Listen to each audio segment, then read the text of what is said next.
वही देश है 72 सालों तक एक भी पीपीई किट देश में नहीं बनता था। आज 20 लाख पीपीई किट प्रतिदिन बन रहे हैं। वही देश है जहां 72 सालों तक एक भी वेंटिलेटर नहीं बनता था। आज हम सेल्फ सफिशिएंट है वेंटिलेटर में।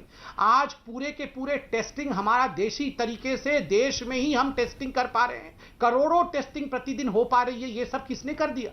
ये सब संभव हुआ हमारे कोरोना वॉरियर्स के कारण। ठीक है संबित, ठीक है संबित। हर चीज में आचार्य ji 30 second, then Vishvas Sarang and Alka Lamba. Okay Acharya ji 30 seconds. मैंने डॉक्टर संबित पात्रा से बड़ी ईमानदारी से और बहुत साफ दिल से सवाल किया था, उन्होंने एक भी जवाब नहीं दिया। जहां तक 72 साल की बात है, ये ऑल इंडिया इंस्टीट्यूट जो है ये नहीं 72 साल में बना। ये गंगाराम हॉस्पिटल इसी 72 साल में बना। ये राम मनोहर लोहिया अस्पताल इसी 72 साल में बना। ये लखनऊ का पीजीआई इसी 72 साल में बना। प्रश्न ये नहीं है, प्रश्न ये 72 साल में अगर कुछ नहीं हुआ तो ठीक है, अगर 72 साल में कुछ नहीं हुआ तो क्या आप इसी को रोना रोते रहेंगे? 7 साल से देश में आपकी सरकार है। डॉक्टर संबित पात्रा, आप बताओ ना, ये देश में जो आज हाहाकार मचा है इसकी जिम्मेदारी किसकी है? क्या पंडित नेहरू जिम्मेदार है? क्या इंदिरा गांधी जिम्मेदार है? क्या पंडित अटल बिहारी वाजपेयी जिम्मेदार है? डॉक्टर संबित पात्रा, सवाल को मत घुमाओ। ये देश बहुत भयानक दौर से गुजर रहा है। संबित पात्रा जी, आप अपनी गलती मानिए। आपको समय मिला, आपको समय मिला, आपने उस समय का सदुपयोग नहीं किया। ठीक है संबित, आप निवेदन स्वीकार कर लीजिए। सरकार फेल हो चुकी है। कोरोना को मैनेज करने में आपकी सरकार फेल हो चुकी है। कोरोना मैनेजमेंट पर आपकी सरकार फेल हो चुकी है। मैं सवाल कर रहा हूं आपसे।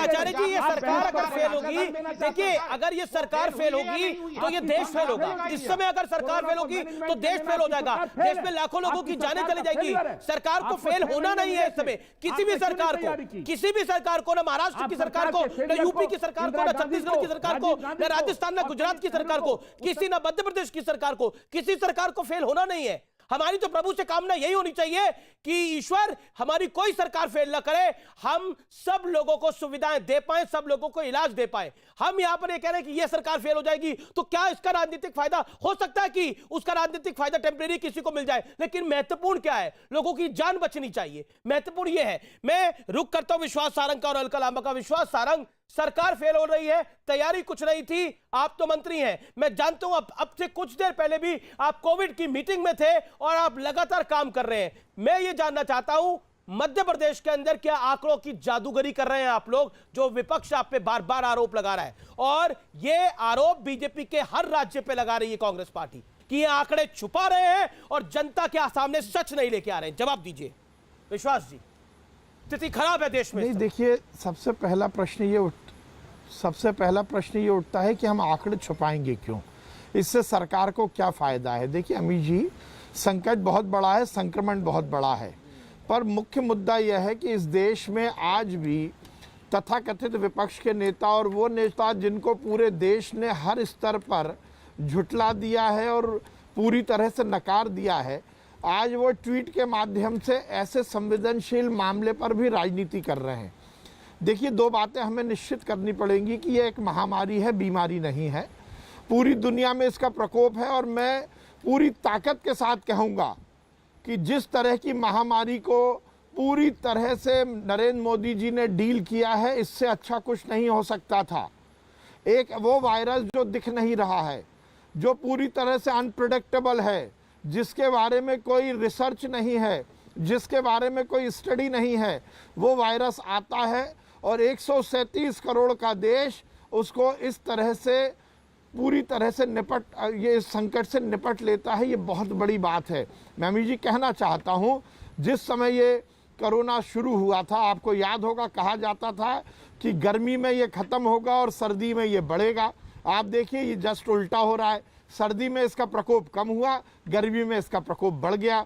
कहा जाता था कि ये एक पर्टिकुलर टाइम तक रहेगा, आप देखिए पता नहीं लगा कब आ गया, कब खत्म हो गया। कहा जाता था कि पिछले साल इसकी पीक आ गई है, अब हर्ड इम्यूनिटी शुरू हो गई। मेरा ये कहना, सियासत का आलम ये है। मैं आपसे जानना चाहता हूं सारंगी जी, विश्वास सारंग साहब, मैं आपके पास आऊंगा, लेकिन अलका लांबा, सियासत का आलम यह है कि राहुल गांधी कह रहे हैं ना टेस्ट है, ना हॉस्पिटल में बेड है, ना वेंटिलेटर है। समस्या है? ऐसी समस्या क्या मेरा उत्तर प्रदेश में सिर्फ है नहीं, या फिर गुजरात के अंदर है या मध्य प्रदेश के अंदर है? ऐसी समस्या पंजाब में भी देखने को मिल रही है, ऐसी समस्या छत्तीसगढ़ में भी स्थिति बहुत खराब है, वहां देखने को मिल रही है, राजस्थान में भी देखने को मिल रही है, हर राज्य में देखने को मिल रही है, एक राज्य नहीं है। उसके बाद वो लिख रहे हैं कि हम उत्सव का ढोंग कर रहे हैं। अभी आपके सामने आपके अलायंस पार्टनर ने बोला, शिवसेना के सांसद ने और मंत्री ने, कि हाँ हमने उत्सव मनाया, हमने टीका उत्सव मनाया, लेकिन राहुल गांधी उस उत्सव पे सवाल खड़ा कर रहे हैं। तो सियासत कर कौन रहा है? अमित जी, पहले तो मैं ये साफ कर दूं कि राहुल गांधी जी 2 लाइन का ट्वीट भी करते हैं। मालूम है कि जनता उसे गंभीरता से लेती है, इसलिए चैनल को डिबेट करना पड़ता है और भाजपा को अपने प्रवक्ताओं को जवाब के लिए भेजना पड़ता है, और इसलिए पूरी की पूरी मंत्रिमंडल सब काम छोड़ के प्रेस कॉन्फ्रेंस तक करती है। इसलिए राहुल जी को नकार दिया गया। ये घमंड छोड़ दीजिए, इस घमंड में रहेंगे तो 3 साल निपट जाएंगे। अब दिल्ली और महाराष्ट्र की बात करती हूँ। महाराष्ट्र फेल हो गया, डबल इंजन की सरकारें फेल हो रही हैं, वहां तो सिंगल इंजन है जिसे फेल करने की कोशिश पूरी केंद्र में बैठी भाजपा सरकार कर रही है। बड़ा आरोप है अलका लांबा आपका कि महाराष्ट्र को फेल करने की कोशिश केंद्र कर रहा है, जबकि शरद राव पवार ने बोला कि महाराष्ट्र को केंद्र और महाराष्ट्र सरकार का कॉपरेशन अच्छा है। ये शरद राव पवार साहब ने बोला, ये आपका बड़ा आरोप। मैं आपको बता रही हूँ, एक सेकेंड। अगर महाराष्ट्र के लोगों ने शिवसेना को वोट देकर सत्ता सौंपी, तो क्या वहां के लोगों ने लोकसभा के चुनाव में केंद्र में भाजपा को वोट नहीं दिया? देश के लोगों ने, जहां कांग्रेस की सरकारें, राजस्थान 25 की 25 सीटें जो है वो भाजपा की है, सांसद उनके हैं। गहलोत फेल होते हैं तो क्या मोदी फेल नहीं हो रहे वहां पर?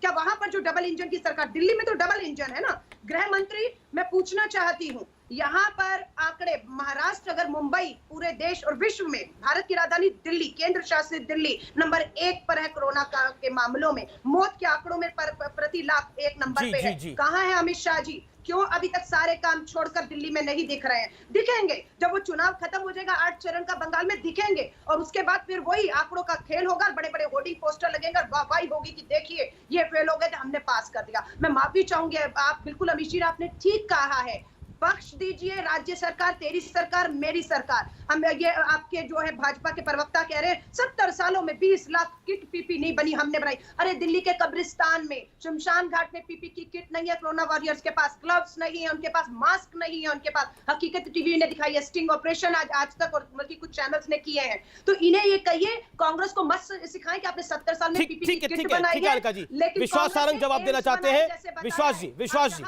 विश्वास सारंग देखिए, ये बड़ा आरोप लगाया कि महाराष्ट्र की सरकार को दिल्ली में बैठ के बीजेपी फेल करना चाहती है।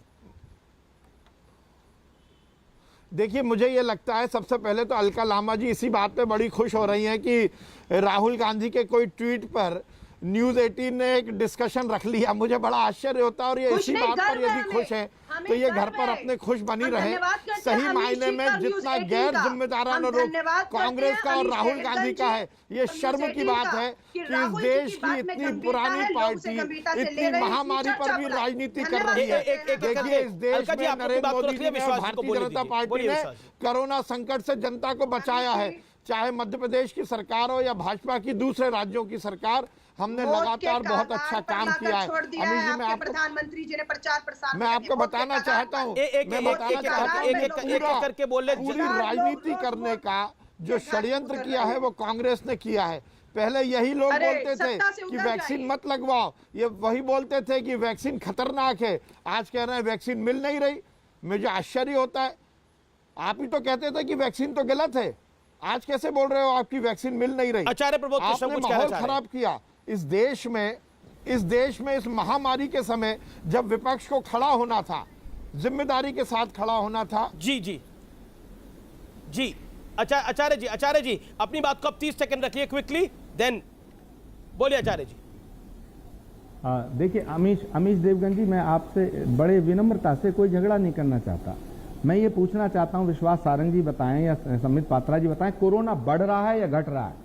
ये कोई हमने आंकड़े तो जारी नहीं किए, कोरोना बढ़ रहा है, निश्चित रूप से कोरोना बढ़ रहा है, ये सब जानते हैं। और जो दुर्दशा अस्पतालों की है, दवाइयों की, डॉक्टर्स की, वो बहुत बुरी है, ये कोई छुपी हुई बात नहीं है। अब प्रश्न ये पैदा होता है कि जब कोरोना घट रहा था, लॉकडाउन खत्म होने के बाद में जब कोरोना घट रहा था, तो उसकी जिम्मेदारी आदरणीय प्रधानमंत्री जी को उसका श्रेय दिया जा रहा था कि प्रधानमंत्री जी के तमाम अच्छे मैनेजमेंट की वजह से ये कोरोना घट गया। तो आज अगर बढ़ रहा है, तो इसकी जिम्मेदारी किसकी है? ये जरा विश्वास सारंग जी बताएं।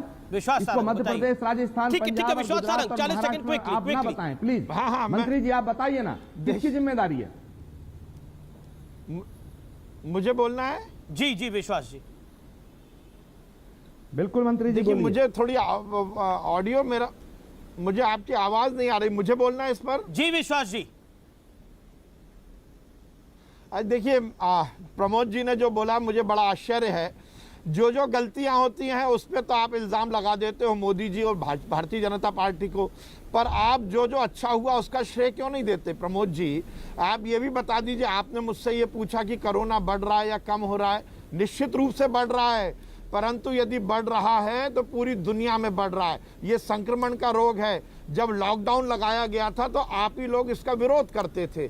जब लॉकडाउन लगाया गया था तो आप कहते थे कि ये देश के लिए गलत है, और आज आप ये कह रहे हो कि लॉकडाउन नहीं लगाया। मैं ये कहना चाहता हूँ, अभी बड़ी बातें हो रही थी 71 साल की कांग्रेस की सरकार की।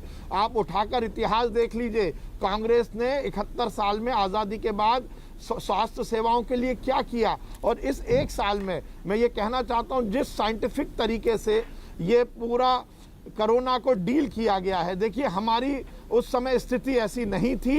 जब कोरोना शुरू हुआ था, लॉकडाउन लगाकर हमने अवेयर किया, हमने चिकित्सीय व्यवस्थाओं को ठीक किया, और आज ये स्थिति बनी है। मैं मध्य प्रदेश की बात करता हूँ। मध्य प्रदेश के किसी भी जिले में आज मध्य प्रदेश के किसी भी जिले में आज चिकित्सीय व्यवस्थाओं की में कमी नहीं है। हर जिले में हमने वेंटिलेटर उपलब्ध कराया है, हर जिले में हमारे पास बेड है, हर जिले में हमारे पास ऑक्सीजन है। देखिए, हम मेरा अनुरोध है, पक्ष विपक्ष की समस्याएं हैं, समस्याओं का समाधान के लिए बात होनी चाहिए, तंत्र से काम नहीं